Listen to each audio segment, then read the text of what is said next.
शेतकरी मित्रांनो, राम राम नमस्कार। शेतकरी मित्रांनो, खास करून राज्यातील कांदा उत्पादक शेतकऱ्यांसाठी सर्वात मोठी बातमी घेऊन आलेलो आहे।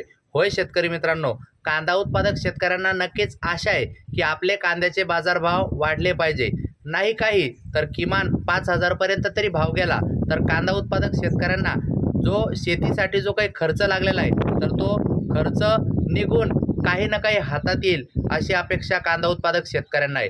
आज चला तर या व्हिडिओच्या माध्यमातून कांदा उत्पादक शेतकऱ्यांसाठी ताजी बातमी सांगतो। कांद्याचे बाजारभाव वाढणार का, विशेषतः वाढतील तर कुठपर्यंत वाढतील, वाढत नसेल तर का वाढत नाही, कधीपर्यंत वाढतील, हे या व्हिडिओच्या माध्यमातून आपल्या शेतकऱ्यांच्या कांदा उत्पादक शेतकऱ्यांच्या प्रत्येक प्रश्नाचं योग्य उत्तर या व्हिडिओच्या माध्यमातून मिळेल। व्हिडिओ थोडासा मोठा आहे परंतु सर्व डिटेल माहिती तुम्हाला सांगतोय। तत्पूर्वी आपणास विनंती करतो, शेतीविषयकच्या दररोजच्या माहितीसाठी तसेच दैनंदिन कांद्याचे बाजारभाव जाणून घेण्यासाठी आपण कांदा उत्पादक शेतकरी असाल तर प्रत्येकाने आपले चॅनल नक्की सबस्क्राईब करा आणि शेतकऱ्यांसाठी महत्त्वाची माहिती सांगतोय म्हणून या व्हिडिओला नक्की लाईक करा। मित्रांनो, कांद्याचे बाजारभाव एकदा सांगतो मी तुम्हाला। राज्यामध्ये कुठे कांदा सध्या किती चालू आहे, त्यानंतर कांद्याच्या संदर्भात घडामोडी, ज्या घडामोडीचा परिणाम थेट कांद्याच्या दरवाढीवरती होताना दिसत आहे ते सांगतो। मित्रांनो, सद्यस्थितीला कांदा छत्रपती संभाजीनगर 1450, चंद्रपूर गजवड 2000, अमरावती फळ भाजीपाला मार्केट 2200, त्याच्यानंतर सांगली फळ भाजीपाला मार्केट 1800, पुणे पिंपरी 1600, पुणे मोशी 1600, येवला 1346, येवला अंदरसूल 1351, लासलगाव 1901, मनमाड 1370, पिंपळगाव बसवंत 1900, भुसावळ 1500, अकलूज 1500, कोल्हापूर 1700, राहुरी 1800, मुंबई कांदा बटाटा मार्केट 1700, त्याच्यानंतर तुम्हाला सांगतो खेड चाकणला 1800, लासूर स्टेशनला 1425, शिरूर कांदा मार्केटला 1700, जुन्नर नारायणगाव 1700, कळवण 1900, जुन्नर आळे फाटा 1800, सोलापूर 2100, धुळे 1200, त्यानंतर धाराशिव 2000, मनमाडला 1406, पाथर्डी 1500, कोपरगाव 1567, पैठण 1600, पुणे 1700, संगमनेर 1700, पुणे खडकी 1600, पुणे मांजरी 1400, चाळीसगाव नागदोरड 1270, त्याच्यानंतर वडगाव पेठ 1800, श्रीरामपूर 1600, मंगळवेढा 2000, त्याच्यानंतर कल्याण 1800, पिंपळगाव बसवंत 2000, येवला 1338, त्याच्यानंतर येवला अंदरसूल 1319, त्याच्यानंतर नाशिक 1475, लासलगाव 2051, लासलगाव निफाड 1411, लासलगाव विंचूर 1600, मालेगाव मुंगशे 1522, सिन्नर 1425 आणि सिन्नर नायगाव 1340 अशा राज्यात वेगवेगळ्या बाजार समितीमध्ये जास्तीत जास्त कांद्याला हे दर मिळताना दिसत आहे। आता मित्रांनो, कांदा उत्पादक शेतकऱ्यांसाठी घडामोडी सांगतो।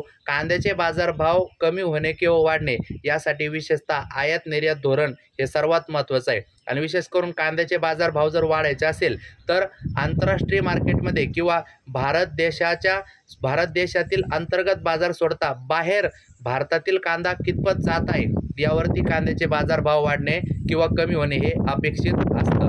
तर मित्रांनो, सद्यस्थितीला जर आपण अपडेट जर घेतली तर सद्यस्थितीला परिस्थिती थोडीशी चिंताजनक अशी आहे की आखातामध्ये खास करून आपला जो कांदा आहे तर तो आखात देशामध्ये जास्त निर्यात होत असतो, पण त्या देशामध्ये सध्या चीन व पाकिस्तानच्या जे काही कांद्याची मागणी वाढलेली आहे आणि भारतातील कांद्याची मागणी सध्या कमी झालेली आहे। आता कशामुळे याच्यामुळे काय झालेलं आहे की JNPA बंदरात कांद्याची निर्यात जी भारतातून जी जाती 40% ती आता घसरलेली आहे, म्हणजे भारतातून कांद्याची निर्यात कमी झालेली आहे। आता JNPA बंदरातून आखातातील सौदी अरेबिया, दुबई, कतारसह श्रीलंका, मलेशिया, सिंगापूर या देशामध्ये दरमहा 2500 कंटेनर कांदा निर्यात होत होता, परंतु आता काय झालं, ही निर्यात कमी होऊन 1000 कंटेनरवर आलेली आहे। म्हणजे आखाती देशांना चीन, पाकिस्तानकडून मिळणारा कांदा प्रतिटन $220 म्हणजे 18,920 रुपये दराने मिळत आहे, तर भारतीय कांद्यासाठी प्रतिटन $270 म्हणजे 23,290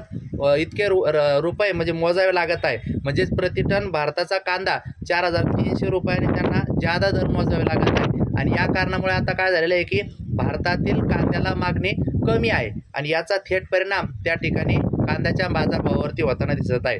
परत अजून एक बांगलादेशात कांदा पाठविणे सध्या बंद आहे. विशेषतः मध्य प्रदेशातून उत्तर भारतात कांदा पाठवण्याचा खर्च कमी येतो, पण महाराष्ट्रातून उत्तर भारतात कांदा पाठवण्याचा खर्चही थोडा जास्त येतो. आता एवढंच नव्हे तर त्याचबरोबर सौदी अरेबिया, दमाम, ओमानमध्ये सुद्धा म्हणजे अगोदर आपला भारतातील कांदा हा जास्त जात होता, परंतु आता तो कांदा त्या ठिकाणी तिथेच उत्पादन सुद्धा सुरू झाल्यामुळे भारतातील कांद्याला जी काही मागणी आहे तर ती म्हणावी तशी नाही आणि भारतातील कांद्या सध्या निर्यात कमी होताना दिसत आहे.